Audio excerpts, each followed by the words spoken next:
Les côtes africaines sont le berceau de l'intelligence humaine. L'histoire de l'homme est liée à la mer.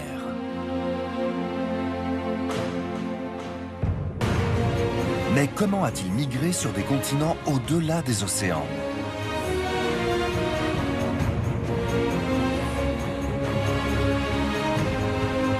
Les scientifiques commencent à peine à comprendre cette prouesse. Je m'appelle Niobe Thompson. Je suis anthropologue. Je veux savoir comment nos ancêtres se sont aventurés sur les flots.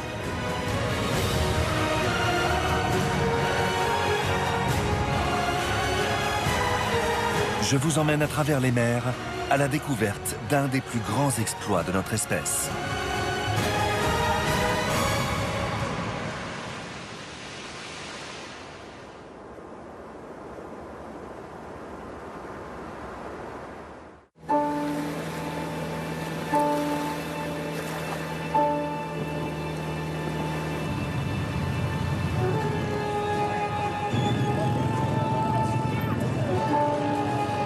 L'homme a évolué sur la terre ferme. Je suis donc fasciné par sa conquête de la mer. Quand notre espèce a-t-elle appris à maîtriser les flots? Et dans quelles circonstances? Tout aurait débuté ici, aux Philippines. Dans ce type de marché, la plupart des produits viennent de la mer, comme certains clients.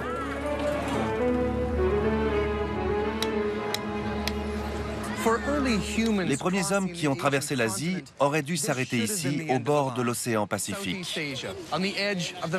Un obstacle à la poursuite de la colonisation. Mais ce n'est pas qu'un obstacle. C'est aussi une chance, une source de vie.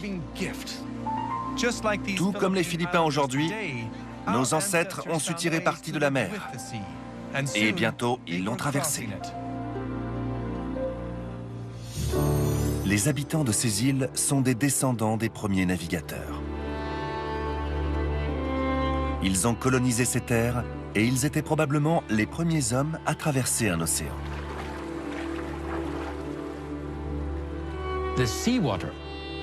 L'eau sur Terre était gelée et le niveau de la mer était 120 mètres plus bas qu'aujourd'hui. Les hommes pouvaient donc marcher sur la terre ferme de Sumatra à l'est de Java. Ensuite, ils traversaient des bras de mer d'environ 30 à 40 km. Les premiers voyages en mer ont eu lieu il y a si longtemps qu'on en ignore les détails. Dans l'état actuel de nos connaissances, on ne comprend pas comment ils ont fait. À la nage? Très peu probable. On ne traverse pas 40 km à la nage avec toute sa famille, ses outils, son arc et ses flèches. C'est impossible. Ils avaient forcément une embarcation.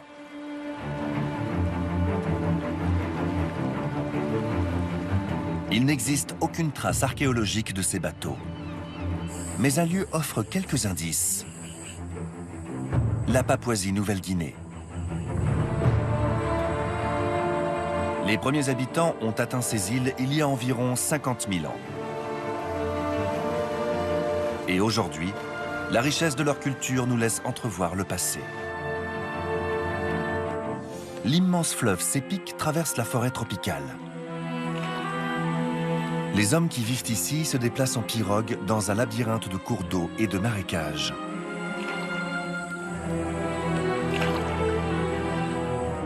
Dans ce milieu, le crocodile est la plus grande menace.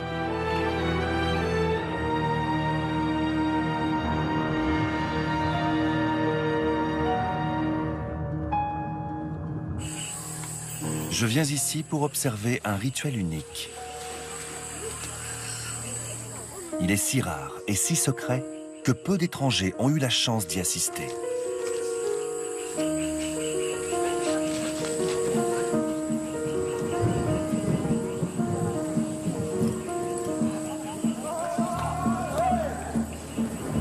Guidés par un chaman, ces guerriers dansent pour réveiller l'esprit du crocodile.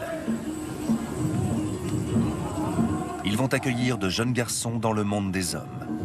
C'est une cérémonie d'initiation.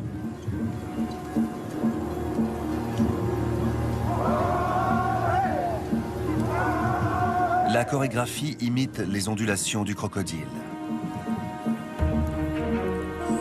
Le cortège quitte le village et se dirige vers l'espace secret des guerriers, la maison des esprits.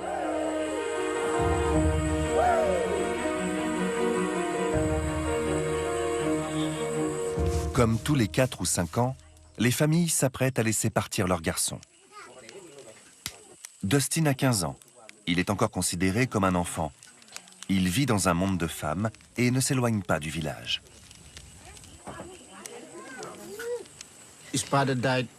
Son père est mort quand il avait 7 ans.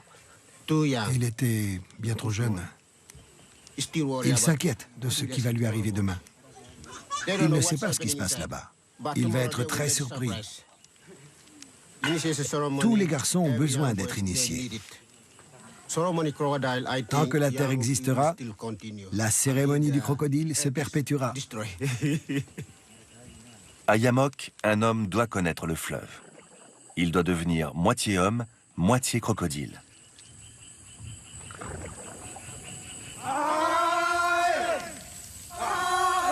Les danses se prolongent jusqu'au soir.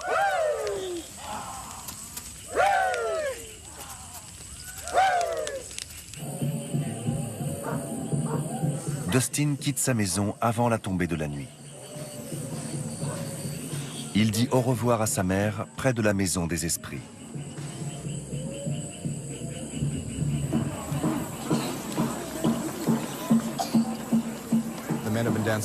Les hommes ont veillé toute la nuit et les garçons sont prêts à entrer dans l'enceinte. Mais pour ça, ils vont devoir se battre. Les hommes derrière moi seront les premiers à leur barrer la route.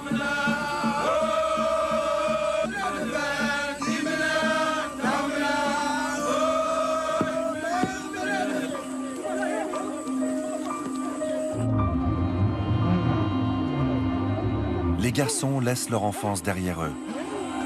Ils doivent maintenant gagner leur place dans le monde des hommes.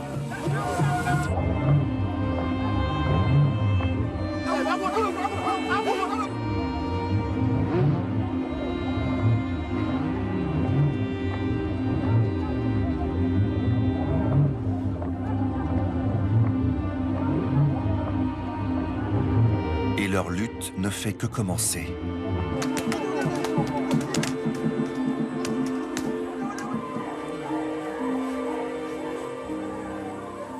La douleur devient insupportable pour Dustin. Mais il sait qu'il ne doit pas crier. Son courage se lira sur sa peau. Pourquoi ces garçons doivent endurer un tel supplice? C'est une façon pour eux de devenir des créatures aquatiques, des crocodiles, les animaux les plus dangereux de la région. Et quand leurs ancêtres sont arrivés en Nouvelle-Guinée, ils étaient déjà un peuple de l'eau.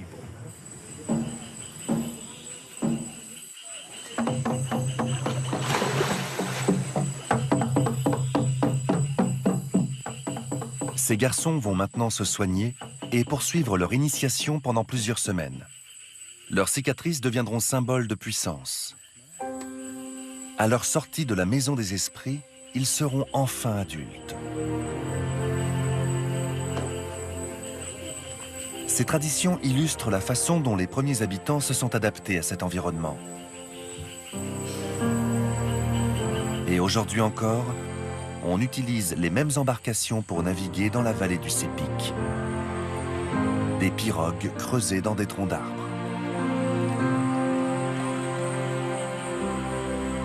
Avec le temps, les Papous ont perfectionné ces bateaux. Les pirogues de guerre sont extrêmement longues et rapides.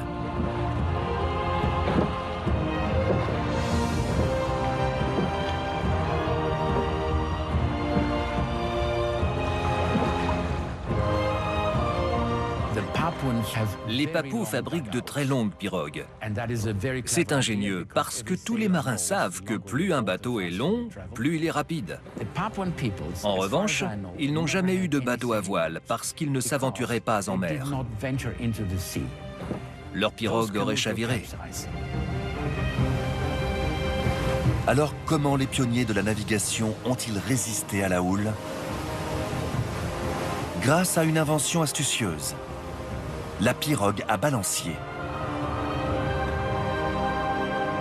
Elles ne sont pas rares le long des côtes de Nouvelle-Guinée.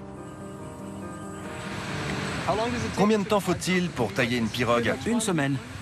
Qui a fabriqué celle-ci? Mon petit frère. Quand on va pêcher en mer, on ajoute un balancier.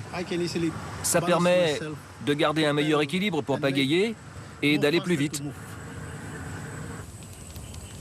Cette technique ancestrale est si efficace qu'on la trouve encore partout en Nouvelle-Guinée. À l'époque de son apparition, la pirogue à balancier a permis d'explorer la mer d'une nouvelle manière, en utilisant le vent.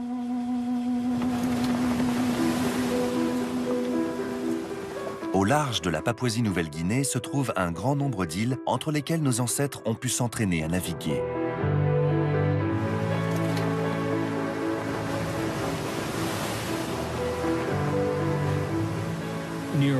La partie de l'Océanie qui comprend les îles de la Nouvelle-Guinée, l'archipel Bismarck et les îles Salomon n'est pas une région sujette aux typhons. Et les distances à parcourir sont assez courtes. Ces îles sont presque toutes visibles entre elles. Donc, on voit son objectif. Ça encourage à tenter la traversée. C'est l'endroit idéal pour s'essayer à la navigation en mer. Les techniques évoluent autour de ces îles. Et bientôt, elles sont mises à l'épreuve dans l'océan Pacifique. Large de plus de 7400 km, le Pacifique couvre un tiers de la surface terrestre. Ces îles sont des grains de sable perdus dans une immensité bleue. Elles sont incroyablement isolées, et pourtant, l'homme a fini par toutes les atteindre.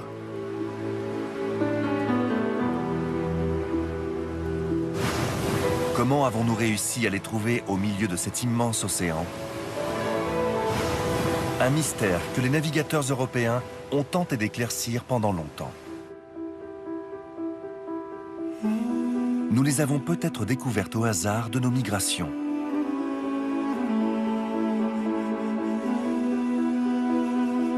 Le peuplement du Pacifique pourrait être un simple concours de circonstances.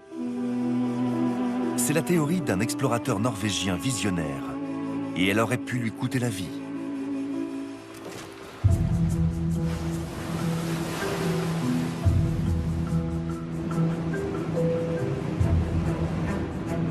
Je suis venu à Oslo pour mieux connaître ce personnage étonnant. Ici, un musée lui est entièrement consacré. En 1947, Thor Heyerdahl s'est laissé dériver avec un petit équipage dans le Pacifique Sud, à bord du fameux Kon-Tiki. Il était tellement déterminé à prouver sa théorie qu'ils ont tous failli mourir. Les vents et les courants océaniques ont poussé le radeau de Balsa sur 8000 km vers l'ouest, des côtes péruviennes jusqu'aux îles Tuamotu.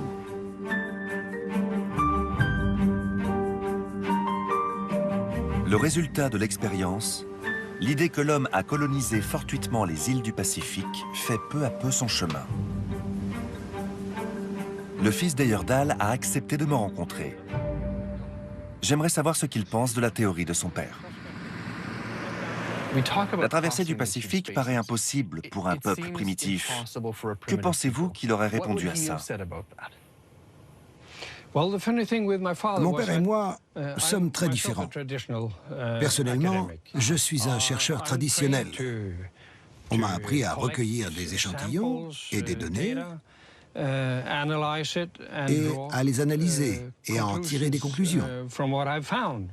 Mon père commençait par la conclusion.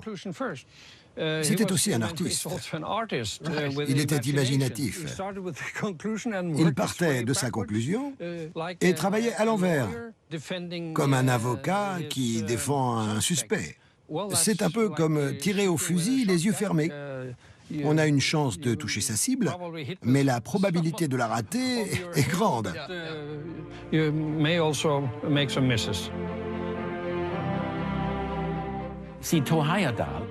L'idée principale d'Heyerdahl était que les Polynésiens venaient d'Amérique du Sud, qu'un jour ils ont pris la mer et que le vent les a poussés vers le nord-ouest. C'est une idée d'Européens totalement ethnocentrique. Si la théorie d'Heyerdahl en a convaincu certains, nous savons désormais que les origines génétiques des peuples insulaires du Pacifique sont à chercher en Asie. Si on prend les Polynésiens et leurs voisins de Micronésie, on s'aperçoit que leur filiation est proche et qu'ils partagent des caractéristiques génétiques qu'on retrouve jusqu'à Taïwan. Les éléments révélés par la génétique ces 20 dernières années confirment la thèse avancée depuis longtemps par les archéologues et les linguistes. Si les Polynésiens n'ont pas découvert les îles du Pacifique par hasard, comment s'y sont-ils pris? Avaient-ils les connaissances nécessaires? Voici la Nouvelle-Zélande, le pays de l'archéologue Jeff Irwin. Il a passé sa vie à essayer de prouver que les premiers habitants du Pacifique Sud étaient d'exceptionnels navigateurs. Et il sait de quoi il parle, c'est lui-même un marin. Là, on règle la voilure pour le fait. Ouais. Dans le Pacifique Sud, les alizés vont d'est en ouest. Pour Thor Heyerdahl, c'est aussi le sens des migrations humaines. Irwin, lui, pense que les navigateurs n'allaient pas dans le sens du vent. Pourquoi aller délibérément contre le vent alors que c'est si facile de le suivre? Les gens exploraient dans la direction par laquelle il était le plus simple de revenir. Ils naviguaient donc contre le vent à l'aller pour l'avoir dans le dos au retour. Si c'est déjà difficile à bord d'un bateau de course, ça devait être bien pire en pirogue à voile. Jeff Irwin veut prouver que l'océan Pacifique a pu être exploré de cette façon. C'est ce qu'il espère faire dans ce laboratoire de l'université d'Auckland.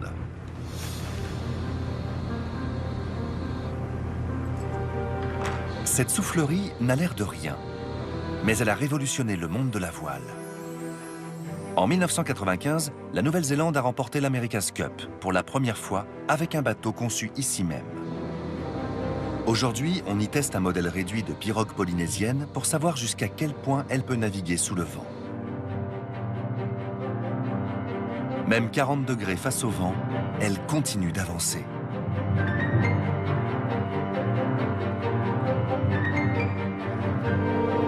Il était donc possible de partir en expédition au plus près du vent avec une pirogue traditionnelle.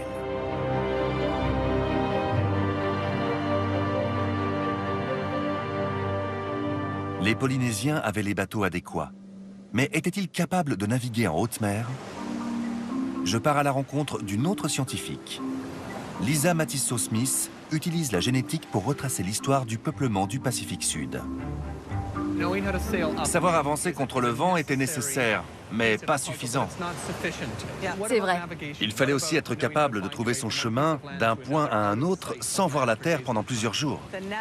Les techniques de navigation ne se conservent pas dans le temps comme une poterie, mais on peut en trouver des traces archéologiques.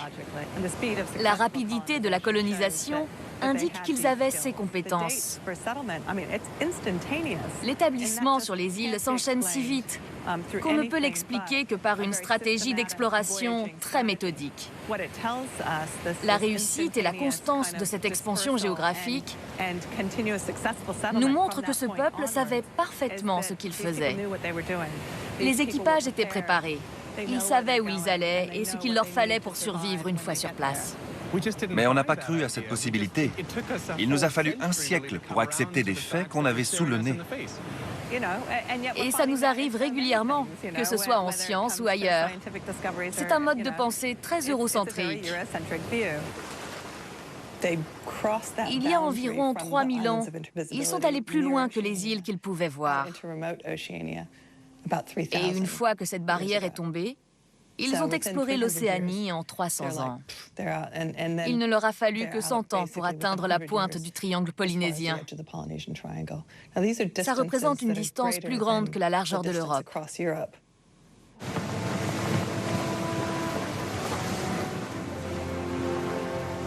Les Homo sapiens sont des animaux insensés.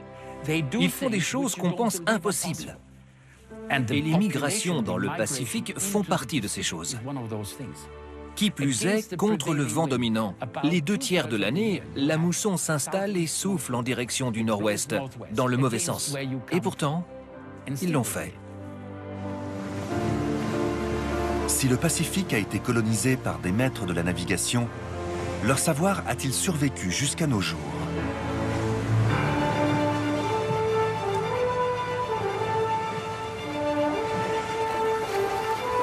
Ce bateau et son équipage hawaïen sont une sorte d'expérience anthropologique. Depuis qu'il a été mis à l'eau il y a 40 ans, le Hokulea a parcouru plus de 90 000 km de façon traditionnelle, simplement guidé par les étoiles. C'est un hommage à un passé glorieux d'exploration, une histoire de courage, de force et d'ingéniosité hors du commun.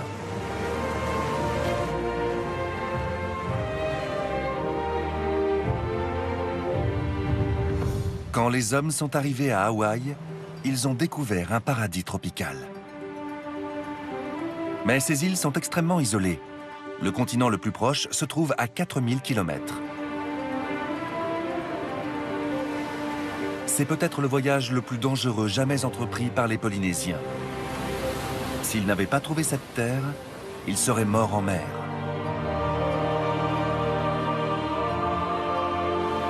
Pourtant, aujourd'hui à Hawaï, cette histoire est tombée dans l'oubli.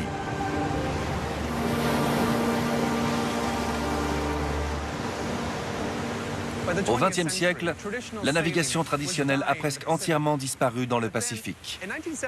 Mais en 1975, les Hawaïens ont découvert un homme appelé Mao Pialug. Il vivait sur une petite île à l'extrémité de la Micronésie.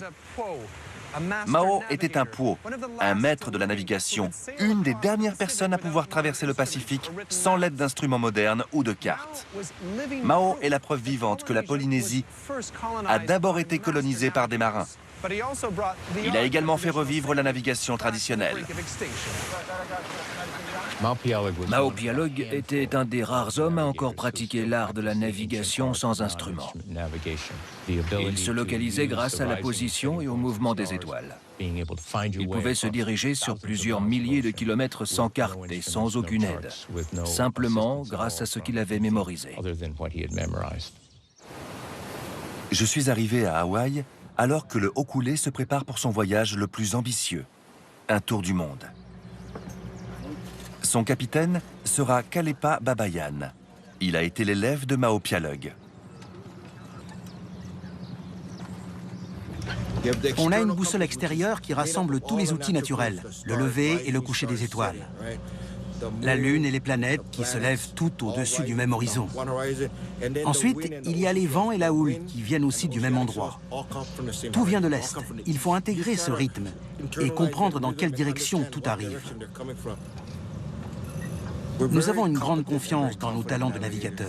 Nous connaissons bien le Pacifique et nous savons que la Terre n'est pas plate. C'est une bonne chose. La navigation, c'est 24 heures sur 24 et 7 jours sur 7. Du moment où on lève l'ancre et jusqu'à ce qu'on touche terre, on navigue en permanence. On ne sait où on est qu'en mémorisant la position du bateau chaque seconde. On doit être capable d'intégrer l'horloge de l'univers. Demandez aux Océaniens. Ils savent qu'ils n'ont pas découvert les îles par hasard. L'océan est leur milieu. Ils ont quitté la sécurité des côtes et les étoiles les ont guidés. L'équipage de l'Hokulea va vivre sur ce pont pendant plusieurs mois. Il faut donc préparer le bateau et les esprits.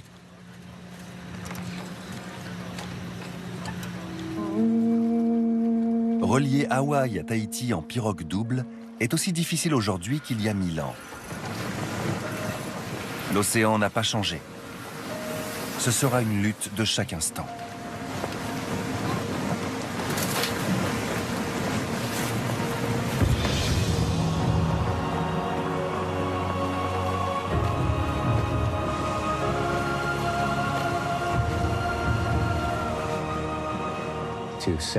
Vu de notre époque, on se dit qu'il fallait des surhommes pour entreprendre un tel voyage en pirogue il y a 1000 ans. Les gens envisagent la diaspora polynésienne, qui est l'une des plus grandes migrations de l'histoire, comme une sorte de fuite. C'est la famine qui les aurait poussés à partir, ou la guerre. Pour eux, l'océan est une route. C'est une chose naturelle de naviguer quand on est un peuple de la mer. Il a fallu des millénaires aux hommes d'Extrême-Orient pour apprendre à naviguer en pleine mer en déchiffrant le ciel étoilé. Quand ils ont su le faire, le Pacifique Sud s'est ouvert à eux. Mais quand ont-ils atteint leurs limites ?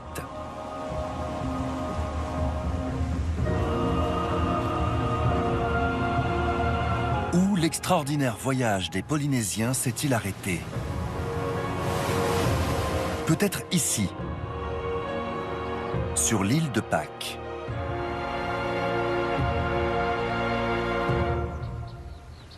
Il semblerait qu'elle soit l'île la plus lointaine que les explorateurs du Pacifique Sud aient pu atteindre.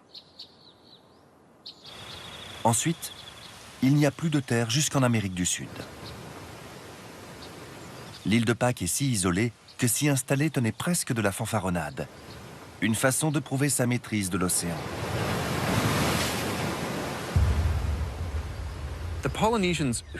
Les Polynésiens se sont installés sur ce bout de terre perdue au milieu du Pacifique, puis ont transformé ce paysage volcanique en glorifiant leurs ancêtres. Ces statues sont en fait des pierres tombales. Mais nulle part ailleurs que sur l'île de Pâques, les représentations des personnes enterrées sont aussi énormes. Elles étaient devenues des symboles de puissance pour les défunts et leurs familles. C'était à qui érigerait la plus grande. Et bien sûr, ça a fini par épuiser les ressources de l'île. C'est à ce moment que les choses ont mal tourné. À mesure que le nombre de statues augmente, les arbres disparaissent. Il devient alors impossible de construire des pirogues. La population s'effondre. Sur l'île de Pâques, la conquête des mers se meurt. Tout du moins, c'est ce qu'on a longtemps cru. Voici l'Amérique du Sud. Je suis venu sur la côte chilienne pour rencontrer un archéologue à l'origine de remarquables découvertes. José Miguel Ramírez Aliaga ne croit pas que l'exploration maritime se soit arrêtée sur l'île de Pâques, mais plutôt ici, 4000 km plus à l'est. La preuve ? Un volatile que seuls les Polynésiens ont pu apporter, le poulet. Ces animaux étaient étranges, même pour les Espagnols qui les ont découverts dans le sud du Chili. J'ai donc fait une analyse ADN. Vous avez pu prouver que les poulets sont arrivés en Amérique bien avant Christophe Colomb. Oui. Et qu'ils venaient bien de Polynésie.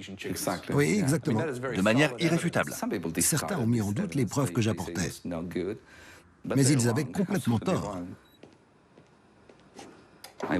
Je vais vous montrer une chose fantastique que j'ai trouvée au sous-sol. Les poulets polynésiens ont fait peu de bruit dans la communauté scientifique. Mais le chercheur a fait une autre découverte. Vous saviez que c'était ici? Non, pas jusqu'à il y a un mois. Donc ça a été redécouvert. Exactement, et c'est très prometteur. Et on sait si c'est précolombien? Oui, oui, on en est sûr. Donc avant un possible contact. Absolument. Ces ossements humains ont été déterrés sur les côtes chiliennes en 1903, puis sont tombés dans l'oubli pendant un siècle. Pour Ramírez Aliaga, c'est une découverte capitale. Le crâne des Indiens Mapuche est rond. Celui-ci a des caractéristiques polynésiennes, pas américaines. Les parois viennent former une arête sur le dessus. Exactement. Et ces insertions musculaires sont un autre point intéressant. Elles sont très fortes. C'est le signe de personnes qui font travailler leur cou. Ok, en portant des choses. Pas en portant, en tirant. En tirant. avec la tête. D'accord, Ça leur faisait des muscles de taureau, d'accord. d'ici jusqu'aux épaules. Ok. C'est très impressionnant. C'est dans le Pacifique Sud qu'on travaille comme ça. Et la patate douce? La patate douce, on en trouve partout en Polynésie. Pourtant, génétiquement, ça vient d'Amérique du Sud. Alors, qui l'a rapporté d'Amérique du Sud jusqu'au centre du Pacifique il y a 1000 ans? Des poulets de Polynésie dans le Nouveau Monde, des patates douces d'Amérique de l'autre côté du Pacifique, et même des ossements polynésiens retrouvés sur les côtes chiliennes. Que faut-il de plus pour affirmer que les explorateurs du Pacifique sont venus jusqu'ici? Une preuve scientifique, un lien entre le Pacifique Sud et l'Amérique sous forme d'ADN humain. Et cette preuve est à portée de main. Sur l'île de Pâques, une équipe de scientifiques étudie une hypothèse fascinante. Jusqu'à présent, nous pensions que la population de l'île était entièrement polynésienne. Mais si le contact avec l'Amérique est avéré, les générations actuelles en portent probablement une trace génétique.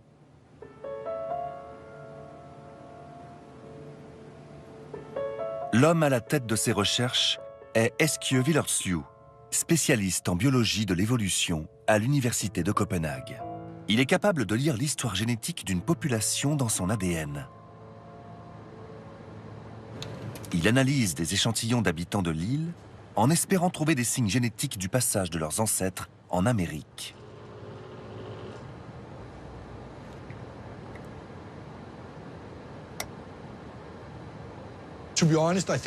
Pour être honnête, ce n'était pas gagné d'avance. Ceux qui émettaient cette idée étaient raillés par une partie des scientifiques. Mais au vu des résultats, il apparaît clair que les Polynésiens et les Amérindiens ont été en contact et se sont mélangés bien avant l'arrivée des Européens. Ces populations étaient bien plus mobiles qu'on l'imaginait et se sont rencontrées il y a très longtemps. Les résultats ne laissent aucune place au doute. Il faut simplement les accepter. Eskio a prouvé que bien avant Christophe Colomb, il existait un peuple de navigateurs qui a voyagé jusqu'en Amérique. Leur colonisation du Pacifique Sud est une immense prouesse. Mais bien avant leur époque, il y a eu d'autres grandes migrations. Lorsque les Polynésiens atteignent l'Amérique du Sud, elle est déjà peuplée. Au lieu d'une terre vierge, ils découvrent une ancienne civilisation.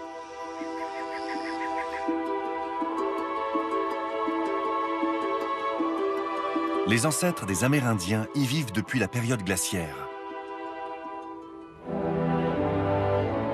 Mais d'où sont-ils venus et comment sont-ils arrivés jusque-là? Il y a 20 000 ans, durant le pic de la dernière glaciation, une partie de l'eau des océans est emprisonnée dans d'énormes glaciers. Alors que le niveau de la mer diminue, un passage s'ouvre vers le Nouveau Monde. C'est la Béringie, qui relie la Sibérie orientale à l'Alaska. Des données génétiques semblent indiquer que les ancêtres des Indiens d'Amérique sont venus d'Asie, peut-être de Sibérie. Mais les preuves manquent en Béringie. Alors comment établir leur origine exacte?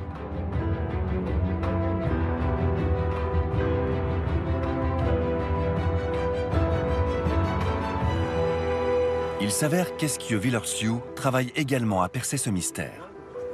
Et il est venu en Russie à la recherche d'indices.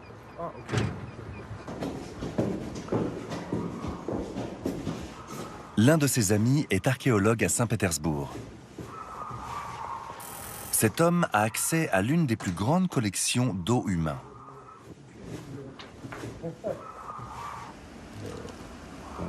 Ce sont des poils? Oui. Des poils ou des cheveux? Je ne sais pas. C'est toi qui vas me le dire. D'accord. Depuis près d'un siècle, les Russes rassemblent des ossements trouvés en Sibérie. Pendant longtemps, ils sont restés enfermés derrière le rideau de fer.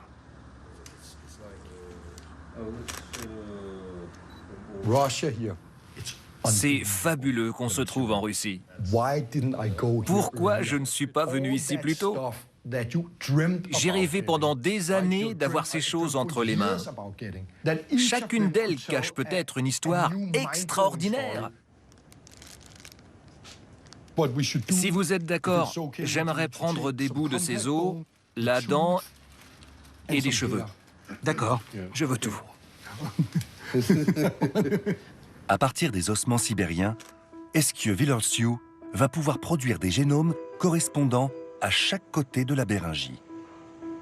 Les résultats confirment ce qu'on soupçonnait depuis longtemps.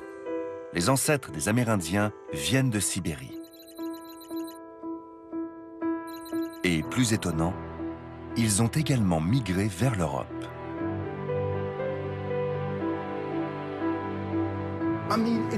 C'est incroyable. Qui aurait pu croire que des hommes qu'on aurait qualifiés de proto-européens ont contribué au tiers du génome des Amérindiens? Au départ, j'ai pensé que les échantillons étaient contaminés parce que je ne m'y attendais pas du tout. Ça montre à quel point notre savoir est lacunaire. À chaque nouvelle donnée recueillie, on comprend que ces hommes étaient capables de bien plus que ce que l'on pensait. Né en Afrique, l'homme s'est adapté à la vie dans le cercle arctique. Et depuis l'Arctique, il a pu passer en Amérique.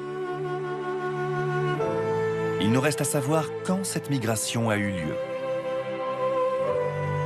Si la dernière glaciation a ouvert le chemin de la Béringie, elle a aussi complètement gelé l'Arctique.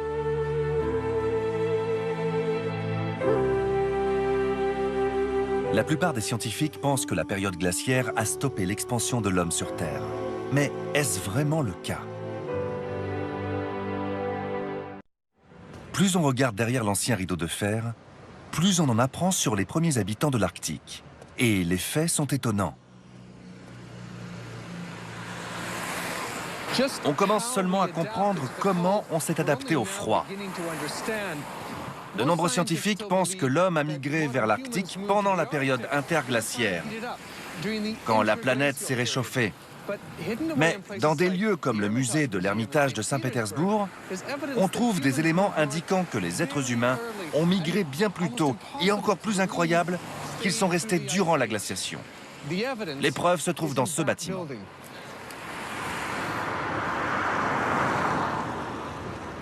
Dans le palais d'hiver se trouve l'extraordinaire collection sibérienne du collègue d'Esquieu, Vladimir Pitulko. Vladimir, очень приятно. Привет. Вас нашел. Взаимно. Слава Богу.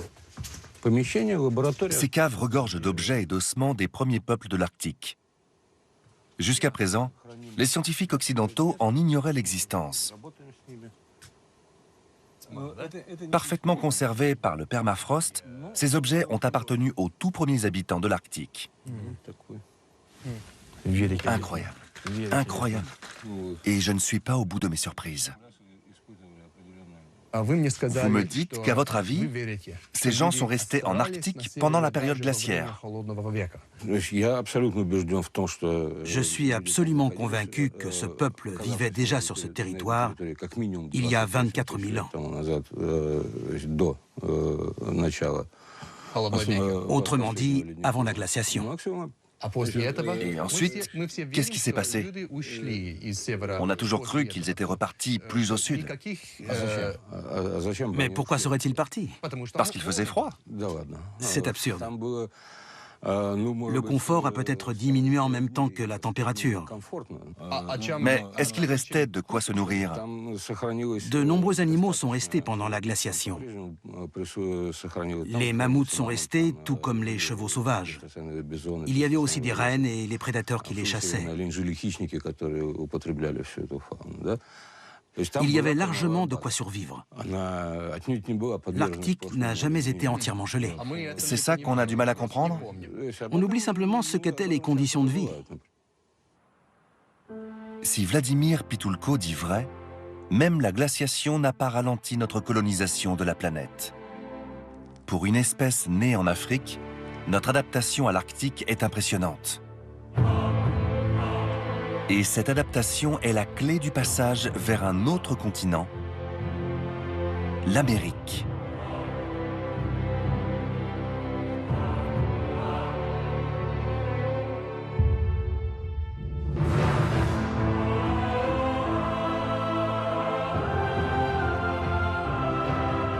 Cette migration pendant la glaciation nous a longtemps paru impossible.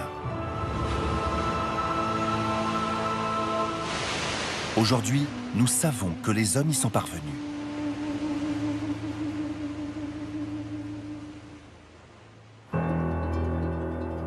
Le détroit de Bering, où se trouvait autrefois la Béringie. De nos jours, cette partie de la Russie est si isolée que je dois m'y rendre en avion à hélice depuis l'Alaska.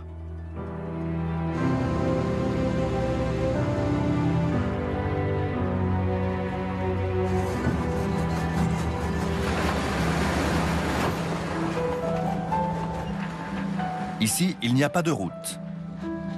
Ce n'est pas un problème pour les Inuits de la région qui se déplacent en bateau. Leur mode de vie fait sûrement écho à celui des anciens habitants de la Béringie.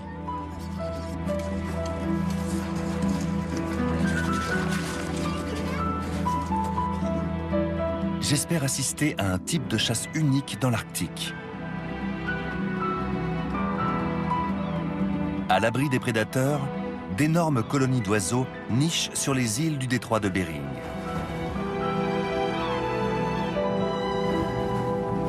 C'est là que les Inuits trouvent un de leurs mets préférés, les œufs de guillemot de Bruniche. Chaque printemps, les guillemots pondent ici des œufs par milliers. Mais il faut parvenir jusqu'à l'île pendant le dégel avant que les œufs n'éclosent. Lorsque la glace commence à se briser, y aller en bateau est impossible. À part si on utilise une embarcation traditionnelle, un oumiak, suffisamment léger pour être porté au-dessus de la glace. Ce qui me fascine, c'est que l'oumiak est exactement le genre de bateau que les premiers habitants de l'Arctique devaient utiliser. Voici Kolya, c'est lui qui ramassera les œufs. Mais d'abord, il faut terminer le bateau.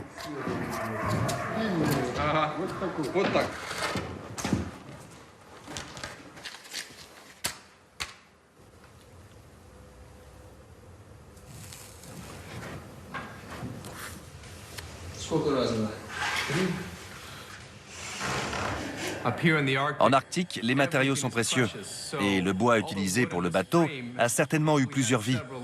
Cette partie a peut-être déjà servi de montant de porte et maintenant elle va aller en mer.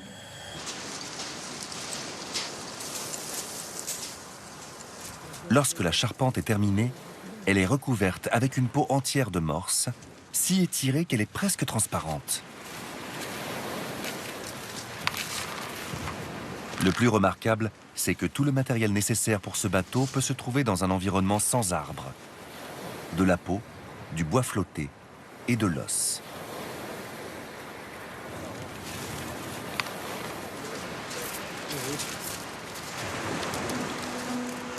Les derniers jours de juin. C'est le moment d'y aller.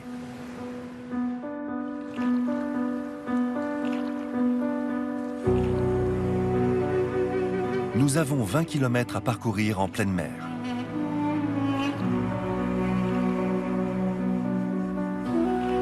Au milieu des plaques de glace. Avec un bateau en métal, nous serions bloqués.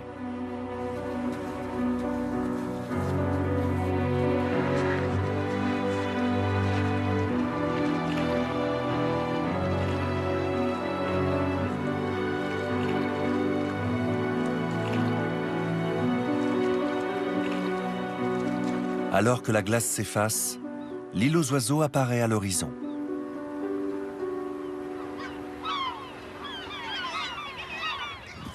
La montée jusqu'au sommet est éreintante, mais nous sommes récompensés par une vue à couper le souffle.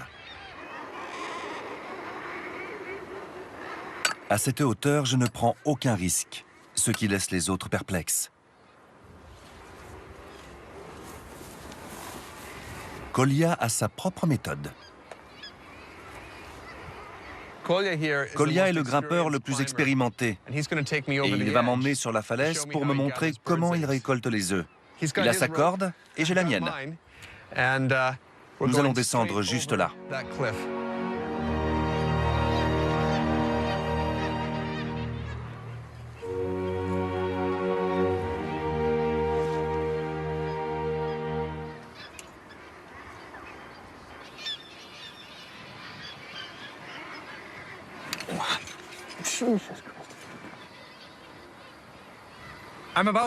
Je suis à environ 150 mètres au-dessus de l'eau.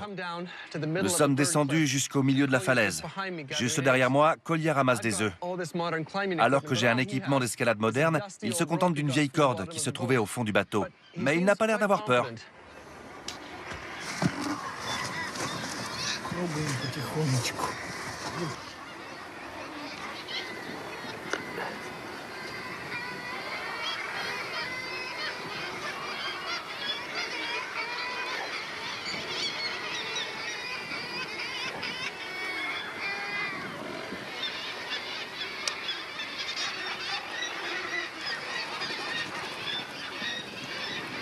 Kolya sait que les guillemots de Bruniche pondront bientôt d'autres œufs pour remplacer ceux qu'il prend.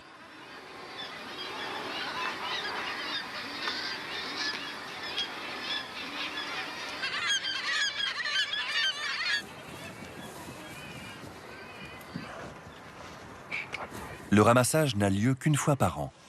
Kolya continue donc d'escalader jusqu'à l'épuisement.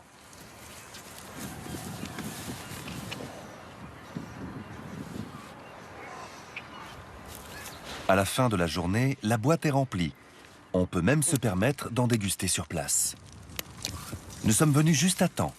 Certains œufs contiennent déjà des poussins. Mais les chasseurs ne feront pas la fine bouche.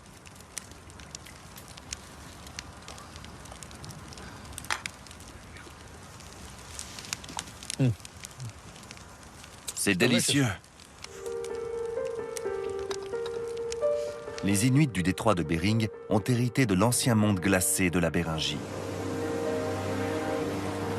Comme les Polynésiens de l'autre côté de la planète, ils ont fait de la mer leur habitat. En les observant, on comprend comment nous avons pu partir à la conquête de l'océan et nous lancer dans la grande odyssée humaine.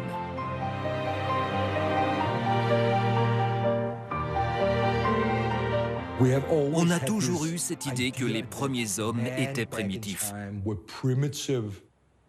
Mais on découvre qu'ils étaient capables de choses extraordinaires. C'étaient des aventuriers, un peu comme nous le sommes aujourd'hui. Notre espèce a suivi un itinéraire spectaculaire, de sa naissance en Afrique jusqu'à sa colonisation du globe. L'homme est par nature curieux et inventif. Au départ, nous étions certainement comme Lucie, très dépendants de notre environnement. Et puis, nous avons réussi à dominer la planète entière. Un environnement changeant nous a obligés à évoluer. Les êtres humains sont des animaux d'une adaptabilité fantastique et unique en leur genre.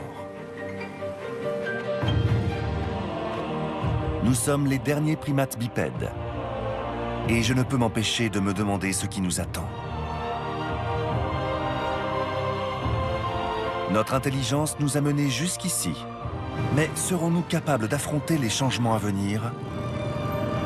Ou la famille des hominidés s'éteindra-t-elle en même temps que nous? Nous ne sommes pas immortels. L'évolution est pleine d'impasses et certaines espèces s'éteignent. Nous sommes la première et la seule espèce à savoir que notre propre extinction est possible. Soit on est ingénieux, soit on meurt. Nous sommes la créature qui s'adapte le mieux. On peut s'installer dans une fusée et coloniser l'espace. Nous sommes étonnamment flexibles. Espérons que c'est ce qui nous sauvera. Notre salut se trouve peut-être dans notre nom. Homo sapiens, homme savant. Le primate qui pense.